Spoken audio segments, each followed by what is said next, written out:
Hello, sisters.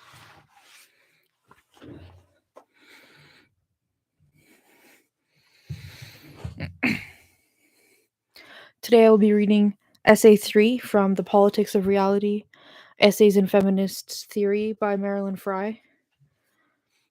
The Problem That Has No Name.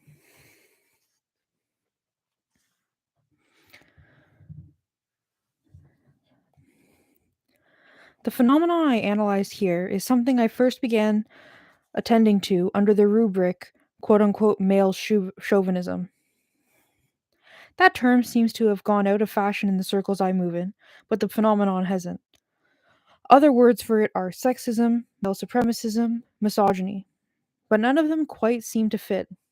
And notice that, like quote unquote male chauvinism, they are recently coined terms made up by women trying to find a name for something that their native language has no name for. It wants an ism sort of word, but is not a single belief or simple attitude, but an attitudinal, conceptual, cognitive, orientational complex. Looking at it is like looking at a cross section of a worldview.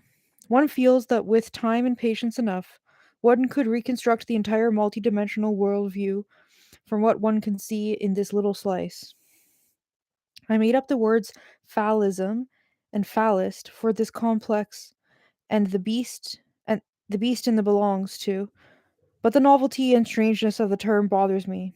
It suggests that the beast is novel or strange, whereas in fact he is very common and familiar. I might almost want to use the terms manism or man for the complex and the beast.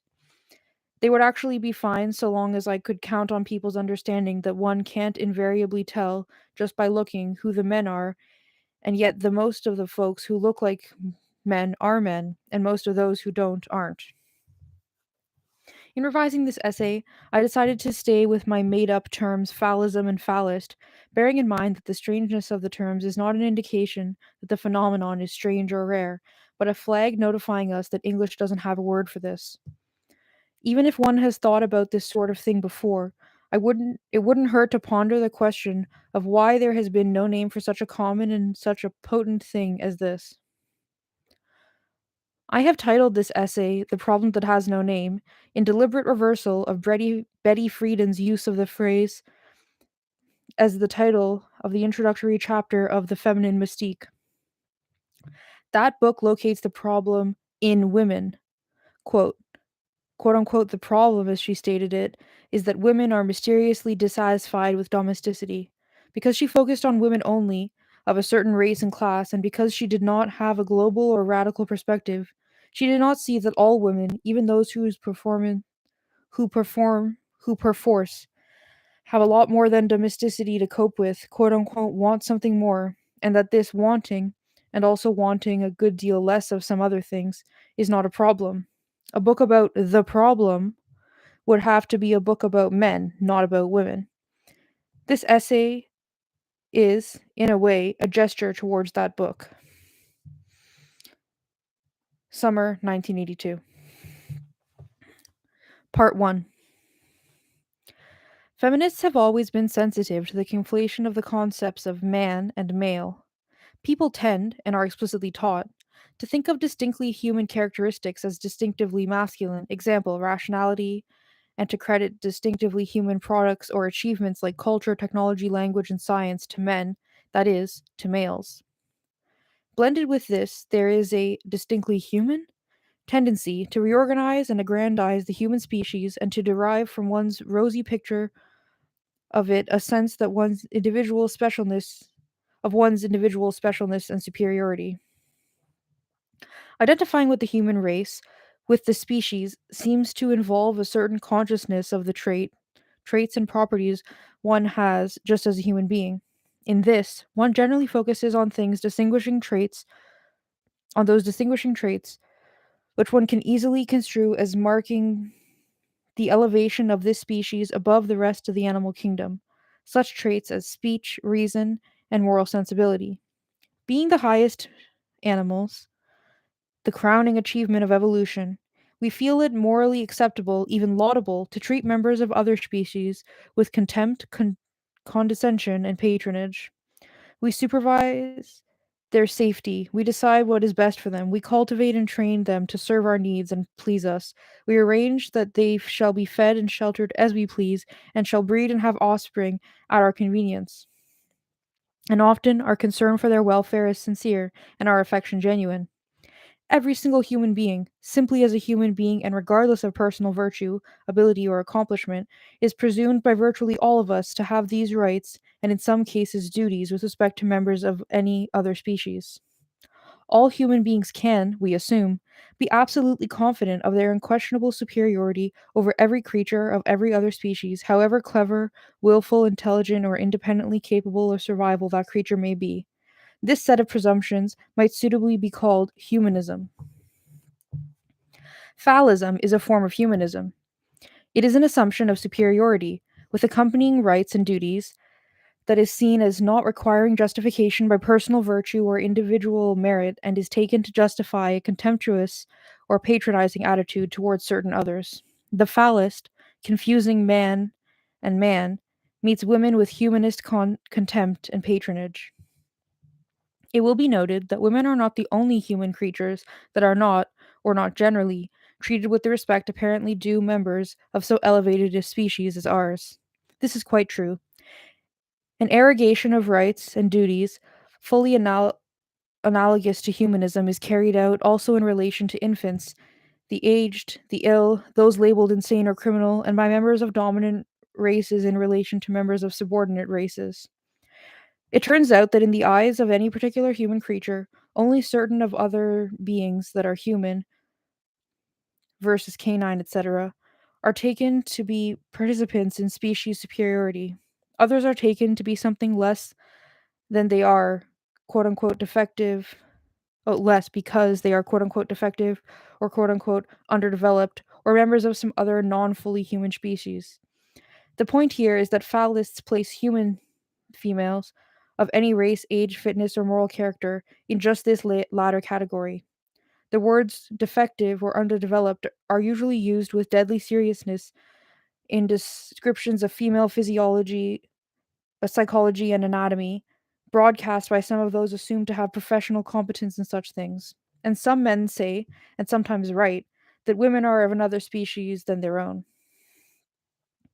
Given this degree of acquaintance with the phallist, one can see why women complain of not being treated as persons by these people.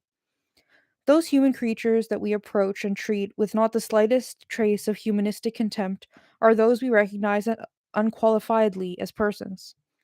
The phallist approaches females with a superiority and condescension that almost all of us take, often wrongly, to be more or less appropriate to encounters with members of other species and with quote unquote defective or not fully developed members of our own. This just means that phallists do not treat women as persons. Part 2.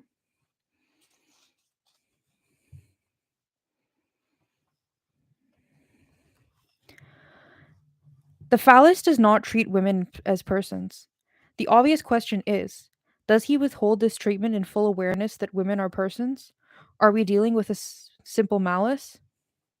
Given the benefits and privileges accorded to those treated as persons, there is every reason to think selfishness and greed would generate a great deal of such intelligent wickedness. But given their remarkable lack of self consciousness or guilt, it seems that some phallists must be involved in something more complex and less forthright than that. The phallist can arrange things so that he does not experience females as persons in the first place, and thus will not have to justify himself his failure to treat them as persons. Experience with cases, such as with people who are extremely ill in certain ways, reveal that, in practice, one generally applies the notion of a person according to the presence of certain behaviors in certain circumstances. The appearance of this behavior in those circumstances is presumed to indicate the presence of, and certain levels of, abilities and concerns that one thinks of as a characteristic or definitive of persons. When one does not believe the being in question has those abilities or concerns in suitable amounts or levels, one's orientation to it changes. In some cases, moving toward an attitude of caretaking, in others, perhaps, towards abandonment. Given this general picture, one can easily see that Possibilities for failing to attribute personhood to persons are plentiful. One can observe a creature that is, in fact, quote unquote, person behaving and come away simply not believing or not knowing that the behavior took place. For example, a waitress may anticipate one's readiness for coffee and bring the coffee, all in full view, and one may not know that a very person performance has just gone on here. 2. One can observe certain behaviors and take it as manifestation of a lower degree or smaller range of abilities and concerns than it in fact manifests. The performances of secretaries, for instance, are often subject to this sort of misjudgment. 3. One may observe circumstances that are adverse to the manifestation of the relevant abilities, judge these circumstances to have been optimal, and then conclude the non appearance of these abilities in these quote optimal circumstances that they are not present. Black children in white schools or women of any race in university classrooms are routinely subjected to this sort of treatment. I have no doubt that people who avoid perceiving women as persons do all of these sorts of things singly and in combination. But another more vicious device is at hand, and it is not a matter of simple misrepresentation of presented data, but a matter of rigging the data and then taking it at face value. The characteristic abilities and cares of persons are manifested only in certain suitable circumstances. One may ensure that an individual will seem not to have these abilities by arranging for the false appearance that the individual has been in suitable circumstances for their manifestation. The individual will not have in fact been in suitable circumstances, which guarantees that the abilities will not be manifest. But it will seem that the individual was in suitable circumstances, and the observer will reasonably take it that the individual lacks the abilities in question. Then, to wrap it up, one can overlook the fact that one, manipulated by the data, take the position of the naive observer and conclude for oneself that the individual lacks the abilities. Parents are often in a position to do this sort of trick, presenting their daughters with unsuitable learning situations which they will take to be suitable. They convince themselves that they have discovered the child's inability to learn those things. A simple example of that is of a father's attempts to teach his daughter to throw a baseball. He goes through a few superficial and short lived efforts and shortly declares failure, her failure, without having engaged anything like the perseverance and ingenuity that he would have engaged in the training of his son. It doesn't take very much exercise to establish the father's conviction that the daughter is incapable of the physical competence necessary to be able to defend one's physical integrity, and therefore she is incapable of the kind of independence and autonomy he associates with full and mature personhood. But even this does not exhaust the maneuvers available to the phallist. A critical central range of the traits and abilities that go into a creature's being a person are traits and abilities that can be manifest only in circumstances of interpersonal interaction, wherein another person maintains a certain level of communicativeness and cooperativeness. One cannot, for instance, manifest certain kinds of intelligence in interactions with persons who have prior convictions of one's stupidity. One's clever pun is heard as a clumsy misuse of a word or as a non sequitur. One cannot manifest sensitivity or discretion in interactions with someone who is distrustful and will not share relevant information. It is this sort of thing that opens up the possibility for the most elegant of the phallus strategies, one of the very nicely combines simplicity and effectiveness. He can avoid seeing the critical central range of a woman's abilities and concerns simply by being uncooperative and uncommunicative, and can, at the same time, do so be so without knowing he has been. The ease with which one can be uncooperative and uncommunicative while believing oneself to be the opposite is apparent from the most casual acquaintance with common interpersonal problems. The manipulation of the circumstances is easy, the falsification is easy, and the effects are broad and conclusive. The power and rigidity of the phallus' refusal to experience women as persons is exposed in a curious perceptual flip he performs when he is forced or tricked into experiencing a particular being as a person who is in fact female. Those of her traits that he thinks of as distinctly female, which in another situation would irresistibly draw his attention, now go virtually unnoticed and she becomes quote unquote one of the boys. Confronted with the dissonant appearance of a female person in a situation where he is unable to block out the fact that she is a person, he blocks out the fact that she is a female. The frustration of trying to function as a person in interaction with someone who is exercising this kind of control over others and over his own perceptions is in not acknowledging it is one of the primary sources of feminist rage.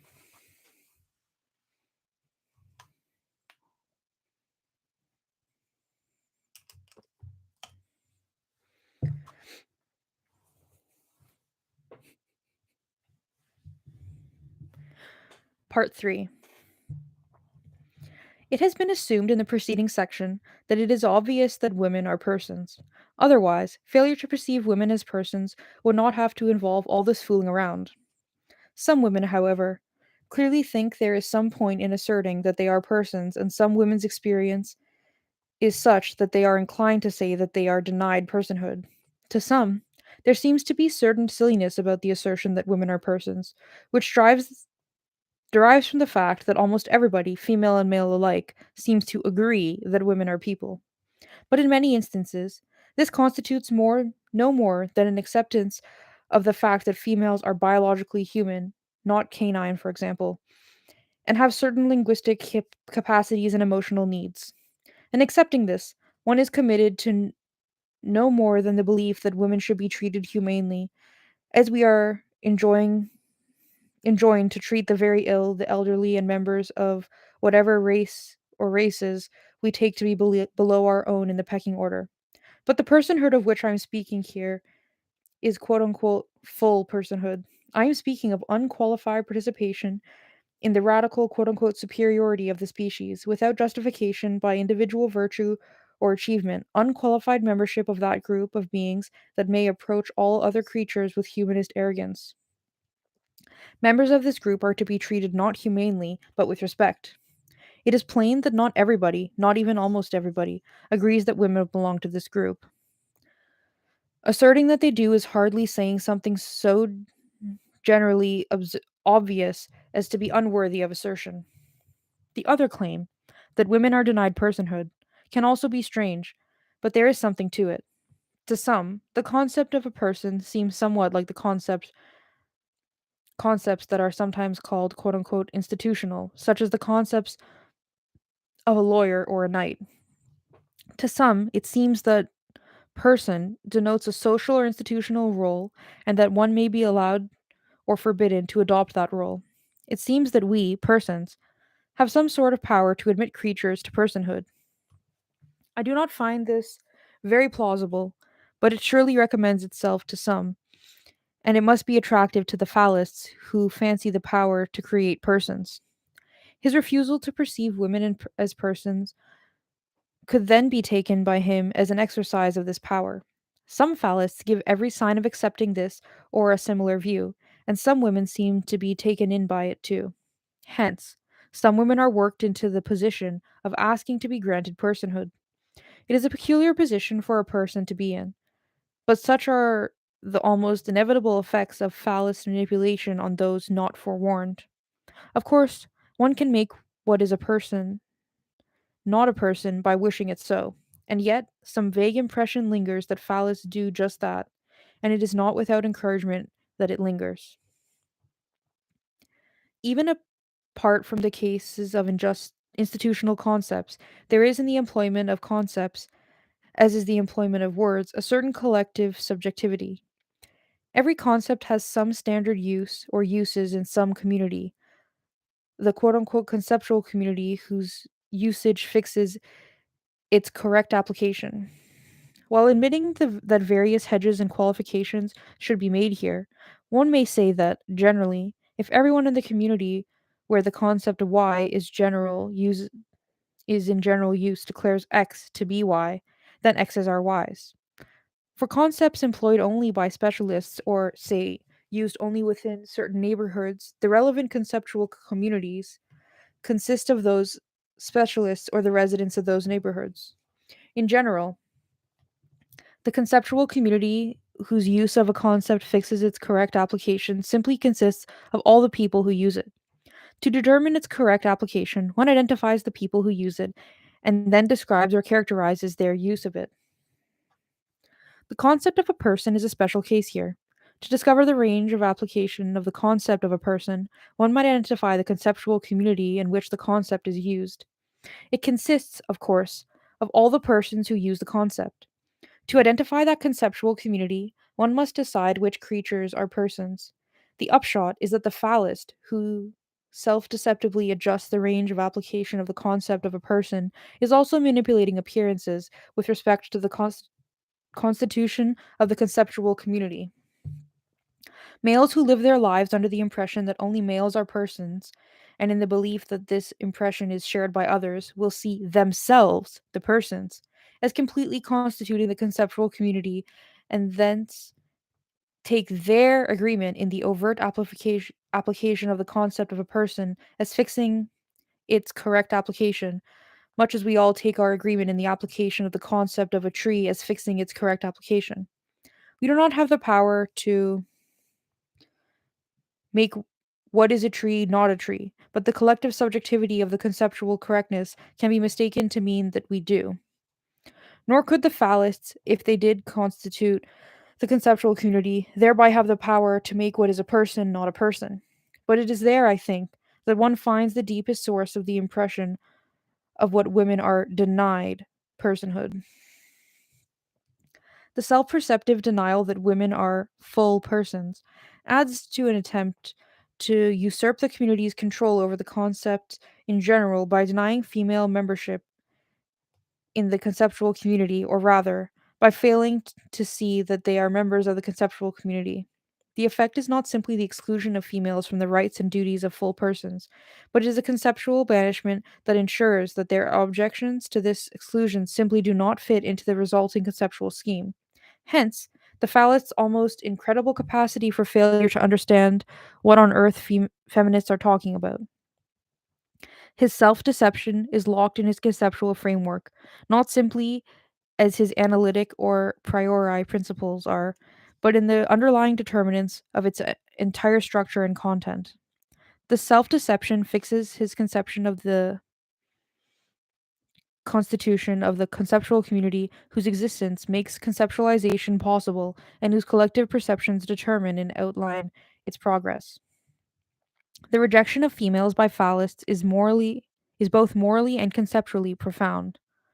The refusal to perceive females as persons is conceptually profound because it excludes females from the community whose conceptions of things one allows to influence one's own concepts. It serves as a police lock on a closed mind.